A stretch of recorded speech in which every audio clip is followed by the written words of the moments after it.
Buenas noches, iglesia, qué bueno que ya están con nosotros para estudiar la Biblia. Quería tomar un tiempo que no había tomado antes para saludar a todos los hermanos que están conectados desde temprano con nosotros. Lick Fernando, qué bueno verlo, me alegra verlo aquí algunas veces en la iglesia y también me alegra verlo conectado desde temprano. También a Romeo ayer estaba aquí en el culto con nosotros, saludos a Romeo. Manuel Vigil, saludos hasta ahí, y creo que Eduardo también viene a Icon, entonces me alegra saber que los hermanos que estoy saludando desde acá también los veo en la iglesia y están estudiando la Biblia con nosotros. Eso quiere decir de que estamos en una misma sintonía, amando la palabra de Dios. Bueno, y todos los que están en otros países que no nos pueden acompañar acá presencialmente, también quisiéramos darles un abrazo. Entonces, si en algún momento nos envían algún saludo o algo así y nos permiten saludarles y hacerles sentir bienvenidos. Bueno, es momento de... Hoy quería enseñarles dónde es que yo anoto las cosas de mis devocionales. Esta es mi libreta donde yo voy anotando las cosas que Dios va hablando a mi vida. Aquí pongo diferentes cosas. Entonces dije, bueno, siempre los animo a sacar su libreta de devocionales y a tener sus respuestas. Hoy es tiempo de que no solo los anime, sino que también les muestre la mía. Entonces aquí está la mía, así que hoy directo desde mi libreta vamos a estudiar y vamos a responder las preguntas.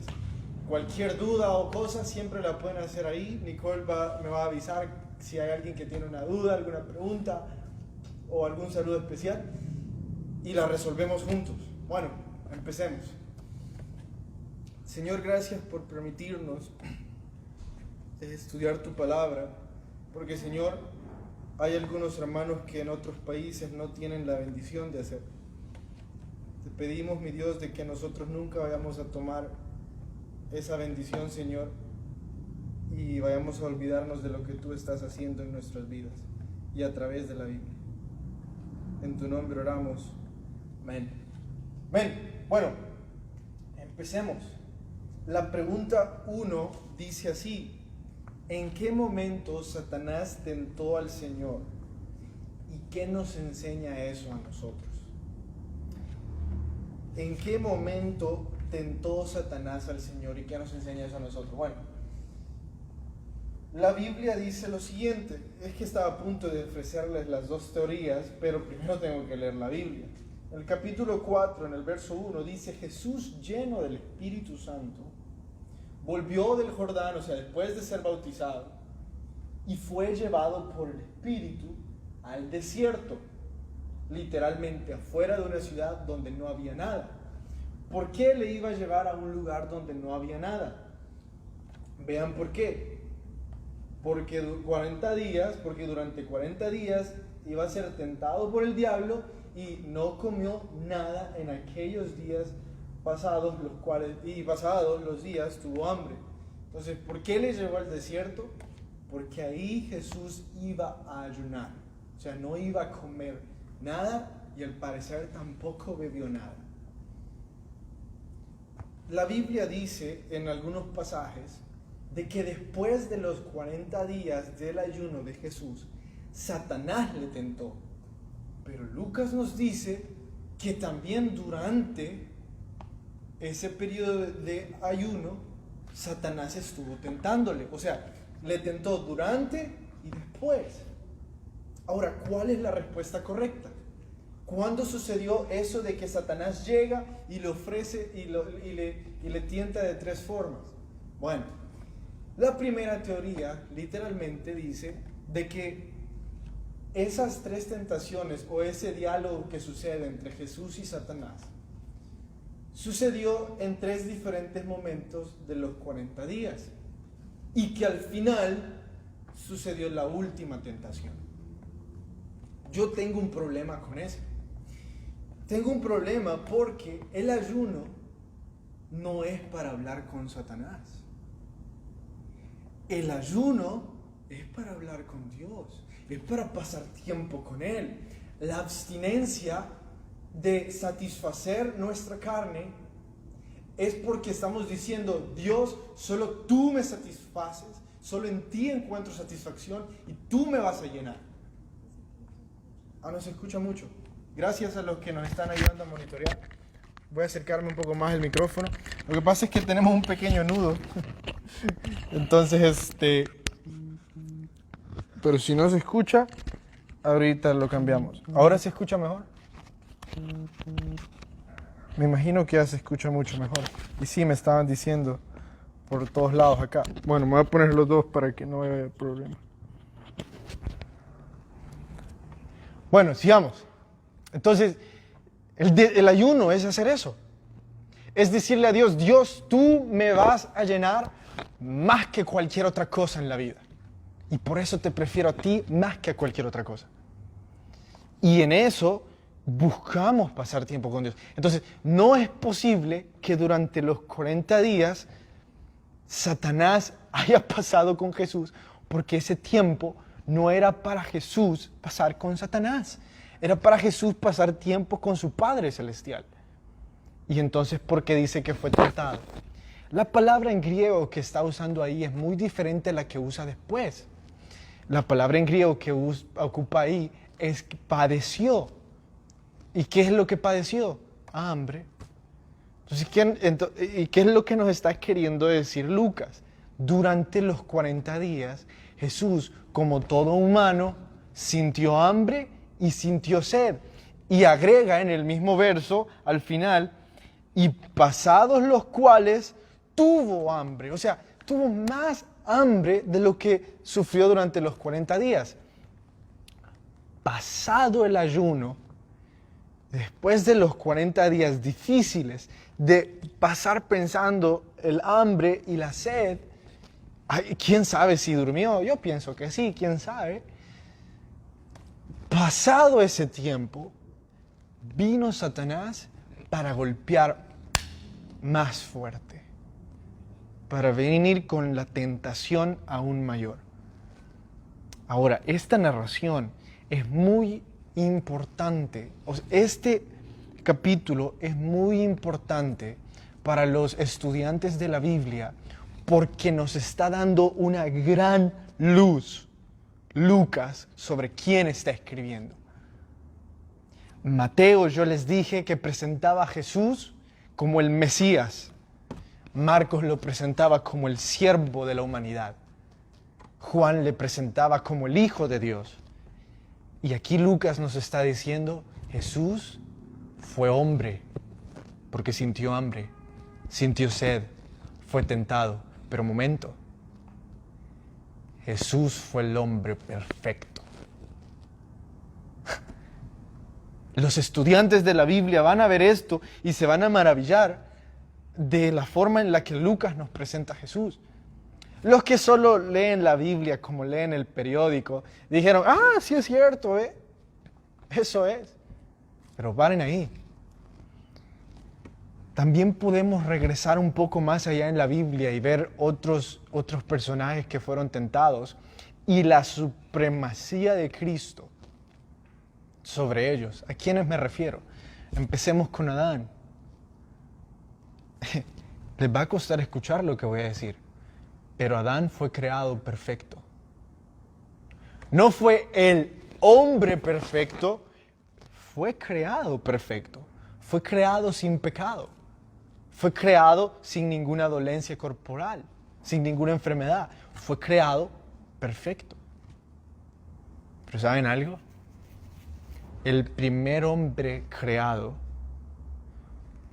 el primer hombre o un hombre creado perfectamente, fue tentado y cayó. A diferencia de Jesús, fue tentado y venció. El otro personaje que les quería decir es Lucifer, el ángel más poderoso de su tiempo. Todos sabemos de que Satanás, antes de conocerlo como Satanás, fue llamado Lucifer, ángel de luz. No había uno más hermoso como él. Pero en su deseo de querer el poder, cayó. El hombre creado perfecto y el ángel más poderoso no se comparan a nuestro Señor Jesucristo, el hombre y Dios perfecto. Porque ellos cayeron ante la tentación, pero Jesús en ningún momento cayó. Vamos a la pregunta número 2. La pregunta número 2 dice: escriba las 3 tentaciones y lo que representan cada una de ellas en nuestros días. Bueno, la primera tentación fue que Satanás le dice a Jesús: Jesús, vea que tenés hambre. Ha pasado 40 días. Estoy seguro, Jesús, que te podrías comer un pez entero. Así que, ¿qué va? Decile a esta gran piedra que se convierte en pan y seguro lo va a hacer, vas a poder comer. Jesús dijo: no solo de pan vivirá el hombre. La segunda fue en cuanto al poder. Satanás le dice a Jesús: yo soy el príncipe de este mundo. El mundo te va a amar, Jesús. El mundo se va a arrodillar delante de ti si tú te arrodillas delante de mí. Y Jesús le responde en el verso 8: vete de aquí, Satanás, porque escrito está: al Señor tu Dios adorarás y a Él solo servirás. O sea, Satanás, no lo voy a hacer. La tercera fue... ¿Saben qué? Voy a dejar la tercera por último. Porque la primera que vemos la vamos a catalogar en las tentaciones carnales que satisfacen el cuerpo, porque está hablando directamente al hambre. El pan satisface nuestro estómago directamente. ¿Qué otras satisfacciones del cuerpo podrían entrar en ese catálogo de tentaciones? El sexo, la gula, la falta de dominio propio, quizás comer de una forma desordenada. Y no estoy intentando ser duro con los que sufren por problemas de salud. Estoy intentando ser franco con aquellos que no se preocupan por disciplinar la forma en cómo comen y en cómo llevan su vida. Es bien sabido que no cuidar la forma en la que cómo comemos puede dificultar no solo nuestra respiración y el funcionamiento de nuestro corazón, sino cientos de otras cosas más. Y déjenme decirles, caer en la tentación de no tener dominio propio, la forma en cómo comemos, es caer en la tentación a la que Jesús dijo: no solo de pan vivirá el hombre. ¿Cuándo fue la última vez que ayunamos? Bueno, la otra es poder, y tengo que pasarme ya a la última porque el tiempo va volando. La última es una bastante curiosa porque Satanás se dio cuenta de algo, que espero yo ustedes se hayan dado cuenta también, porque si Satanás se dio cuenta, imagínense si nosotros no nos dimos cuenta. Jesús, a todo lo que Satanás le decía, le respondía con la Biblia. Todo. Entonces, ¿saben qué hizo Satanás? Tentarlo con la Biblia. Usar la Biblia, manipularla y hacer que quería que Jesús cayera. Miren esto. Porque escrito está, le dice Lucifer, a sus ángeles mandará acerca de ti para que te guarden. En las manos te sostendrá para que no tropieces con tu pie. Entonces Jesús, si esa palabra es verdad, tírate. Y que te recojan los ángeles. Y Jesús le dijo: momento, Satanás. Escrito está, no tentarás al Señor tu Dios. Cristianos, déjenme decirles esto. Estudiantes de la Biblia, si pueden tomar notas. La Biblia no pertenece a la librería.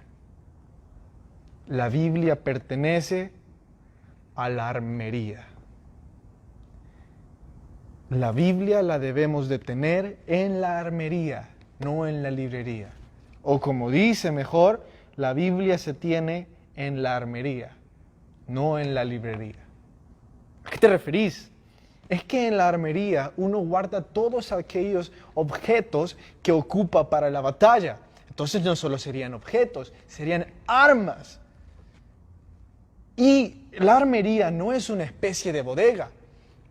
Para aquellos que han visto muchas películas de guerras medievales, sabrán de que la armería siempre estaba ocupada, siempre estaban entrando y saliendo soldados porque estaban practicando.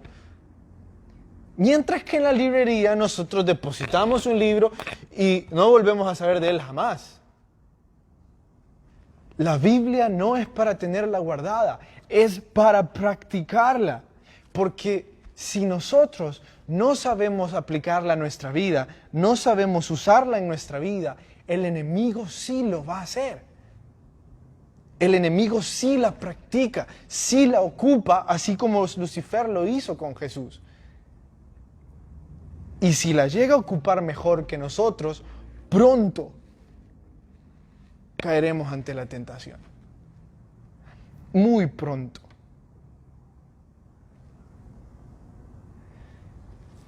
Imagínense qué triste va a ser que venga Lucifer y les diga un verso para hacerlos caer. Y ustedes digan, sí, yo conozco ese verso. Pero como nunca lo aplicamos a nuestra vida, no sabemos a qué se refiere. Vamos a la pregunta número 3. La pregunta número 3 dice, la manera en cómo nuestro Señor vino a Galilea es ¿y por qué? Bueno, la manera en la que Jesús llegó a Galilea fue en el poder del Espíritu. La pregunta número 5 es similar. La pregunta número 4. ¿En qué momento nuestro Señor vino a Galilea? ¿Y por qué no vino antes? Vino después de haber ayunado, después de haberse bautizado, y lo hizo porque allí en Galilea iba a enfrentar la primera oposición en su ministerio.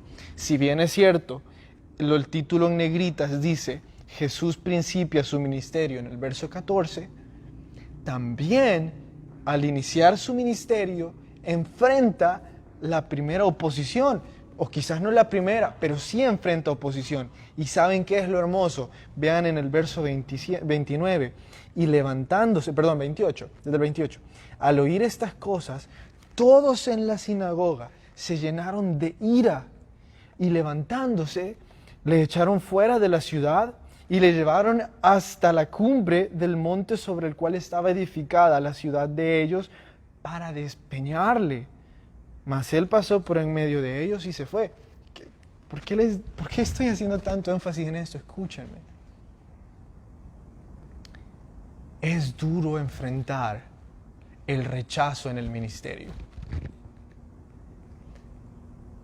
Imagínense que ustedes se pasan preparando 2 semanas. Una fiesta aquí para niños. Allá, imagínense, ustedes son los encargados y hacen una decoración y ponen todas las cosas bonitas, practican el drama, y cuando vienen los niños se duermen, o los papás no los traen, o los papás hablan pestes, o los mismos hermanos del ministerio se ponen a criticar todo. Y ustedes dedicaron su tiempo, su dinero a eso. Duele. Aquellos de ustedes que no lo han sufrido, déjenme decirles, duele. Imagínense cuánto le ha de haber dolido a Jesús, que al iniciar su ministerio ya lo querían matar. O sea, todavía tenía 3 años de ministerio, pero el primer día parece que lo quieren matar. ¿Saben algo?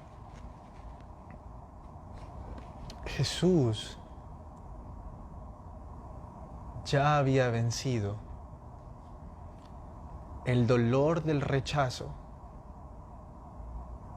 cuando Satanás le tentó y le dijo, te voy a entregar las naciones si te arrodillas delante de mí. Cuando Jesús le dijo, solo al Señor tu Dios te arrodillarás y servirás, le dijo Satanás, yo sé que este mundo me va a rechazar. y lo acepto. Yo sé que este mundo me va a poner en una cruz y yo rindo eso. No voy a caer en la tentación de que buscar ser amado por el mundo y rechazado por Dios. No voy a querer agradar a Dios, no voy a querer agradar a los hombres y desobedecer a Dios. Yo voy a agradar a Dios aún si enfrento el desecho de los hombres. Esa era la importancia, que Jesús primero pasara ese tiempo con Dios y después se enfrentara al ministerio. Porque en ese tiempo Dios le fortaleció. Ahora, yo sé que al hablar de Jesús, imagínense, ni siquiera sé si puedo empezar a decir, ni siquiera sé si puedo decir que se estaba despojando del deseo de que le recibieran, porque ni siquiera sé si existía ese deseo en él. Jesús era el hombre perfecto. Entonces voy a hablar sobre algunos otros hombres en la Biblia, como Pablo y como Moisés, que escuchen esto.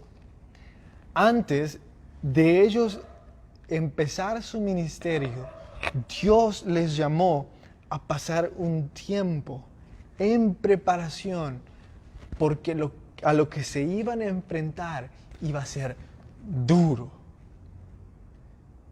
Moisés pasó preparándose 40 años, si no 80. Yo creo que fueron 80, 40 en Egipto y 40 en el desierto. Pablo pasó de 3 a 12 años.